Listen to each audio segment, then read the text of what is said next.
I mean, Terence Crawford has had an amazing career against a lot of very good fighters and world-class fighters, and honestly has barely lost a round. When you look back at Bud Crawford's career, there is something really special. Nothing to do, but damn, like, what else do you gotta do? he's a 3-time undisputed champion. Looking small? What you mean I'm looking small? You looking small? Like, it's just that, like, you gotta really hurt that dude to turn him away and to try to stop him from doing what he want to do. So skillful, yes, but this and this. Fighters are scared of Terence Crawford because of a number of insane reasons. Roy Jones Jr. even mentioned that Canelo looked nervous standing across from him in their face-off. What makes Crawford frightening is not just his skill, but the way he stays calm while reading every move. He rarely gets hit clean and punishes mistakes with perfect timing, leaving opponents feeling like they have no way to win. And that stare down that we talked about, when I told you either he's not ready for this or he trying to Bud. He wasn't trying to little boy Bud. He really was afraid, well, not afraid, but he was worried about Bud. And Bud knew that. And Bud being the older guy, Bud kind of looked him in his eye and made him turn away first. That was a victory for Bud. That was Bud's first victory. Anytime that happens, if something else don't come around or something else don't happen to undo that, you got a problem.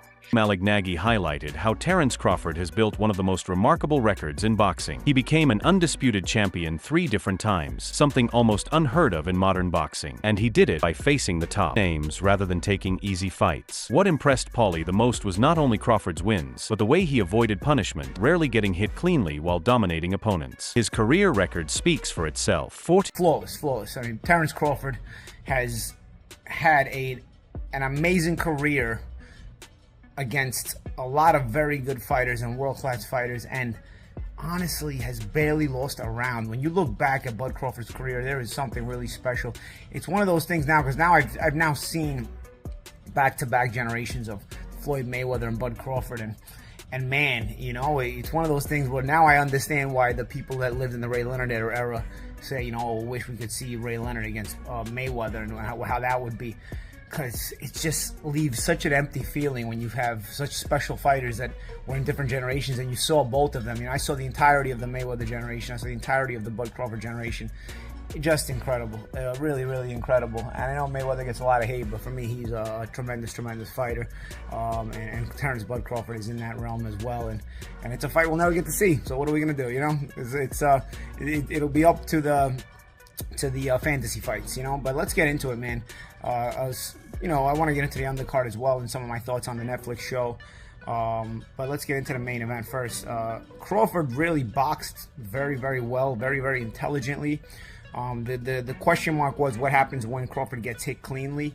I'm not sure he got hit cleanly the whole fight. You know, he got hit with some partial shots. Some shots landed cleanly, but by the time Canelo started landing anything cleanly, I think he was hesitant because he was getting countered so much that he was taking some of the steam off the shots in order to hope to be more accurate. Because even late in the fight, there were a couple of shots that Canelo landed, but they barely moved. Bryan expressed how extraordinary it was to watch Terence Crawford against Canelo, pointing out that he had rarely seen such a balance between defense and offense in modern boxing. In most fights, a boxer excels in one area while leaving the O. Against Canelo, he proved that he could not only neutralize attacks with his tight guard and slick movement, but also switch into offense instantly to punish every opening. Bryan noted that this kind of complete package is what makes. See, I think that for me, I watch defense as much as I watch offense. So yeah, like I thought, like watching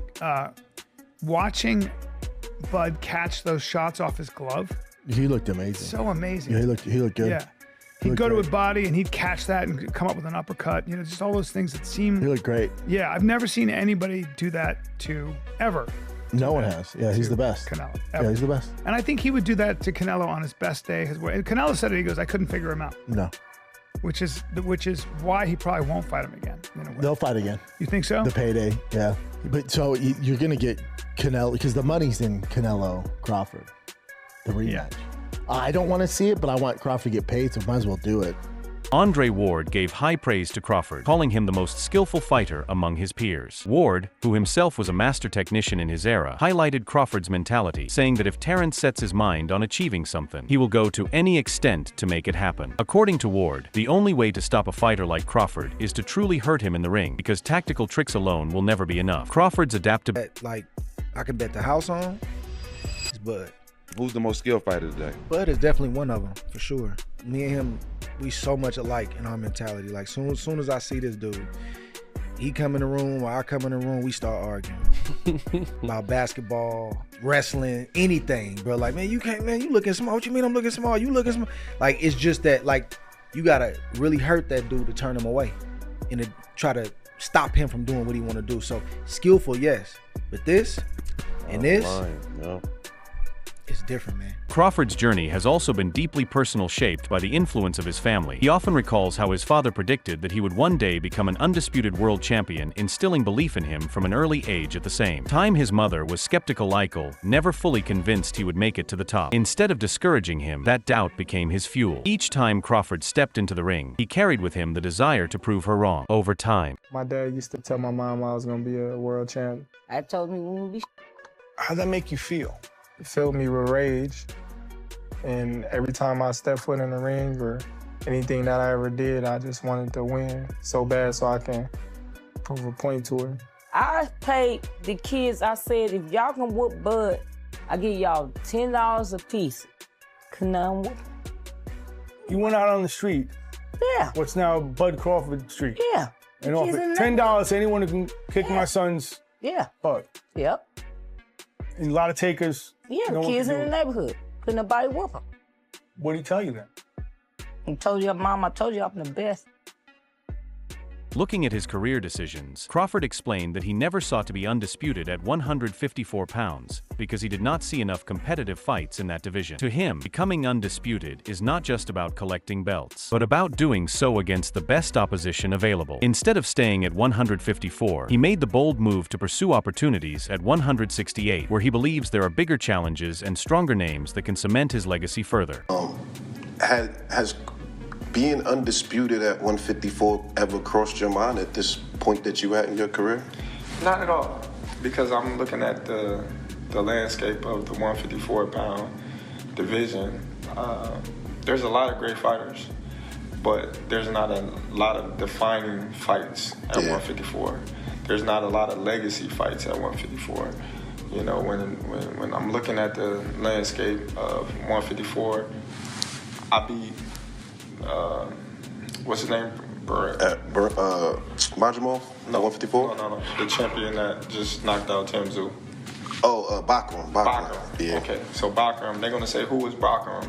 Facts. He knocked out Tim Tszyu that already had losses. I would put you down with Fundora, though. Without Fundora already being knocked out. Yeah, he did that. So, along my career, I've been criticized and people have taken credit away from me just to try to diminish my accomplishments, just off of pure hate. Crawford has also taken moments to show off the belts he has earned, not as empty bragging, but as a display of what years of dedication and hard work have brought him. Each belt represents not just a victory, but the struggles and sacrifices. For him, standing with those titles is a way of reminding both fans and critics that nothing was handed to him. He fought through difficult fights, doubters, and challenges to gain every piece of gold on his shoulders. His belts symbolize proof.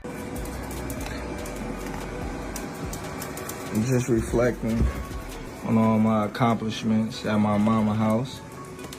That's where all my belts at.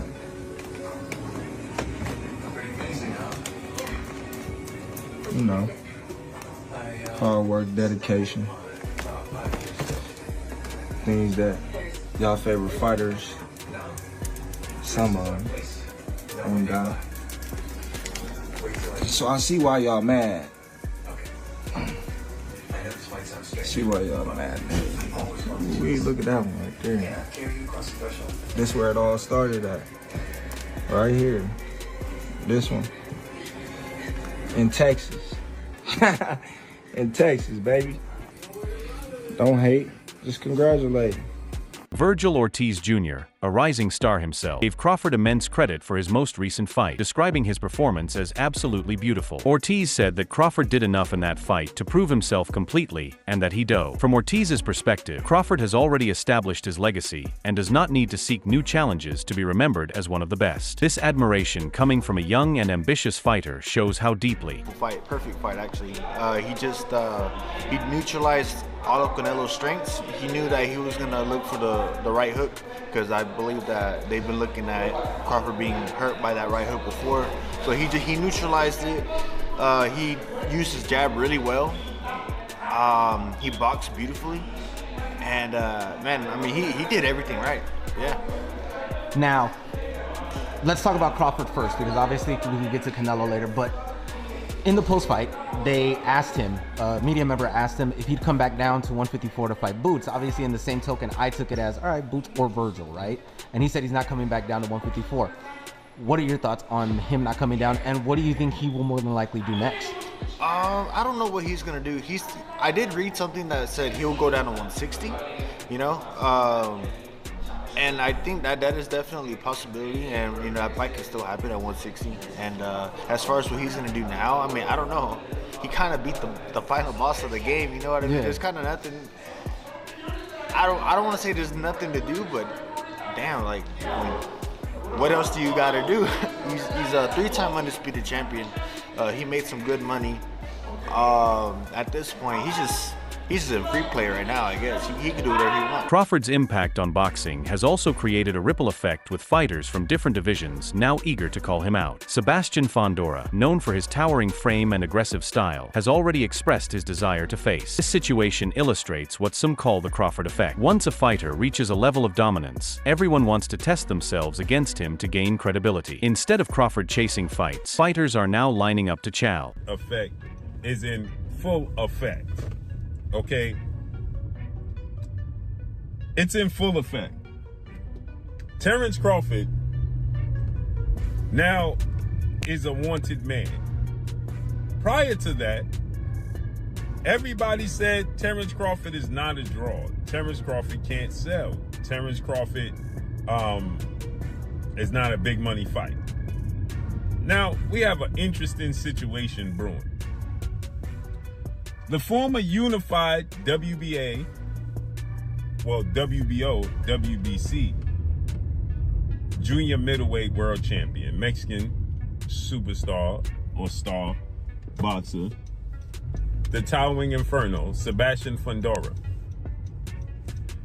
refused to fight Terence Bud Crawford, who is now, no doubt, first ballot Hall of Famer, no doubt, the pound for pound king, 4-division world champion, 5-division world champion, 3-division undisputed world champion, with a record of 42 wins, no loss, no draw, 31 wins by way of knockout. When Terence Crawford dominated and stopped The Truth, Errol Spence Jr., in July of 2023, Terence Crawford petitioned to move up and fight the towering inferno, Sebastian Fondora, okay?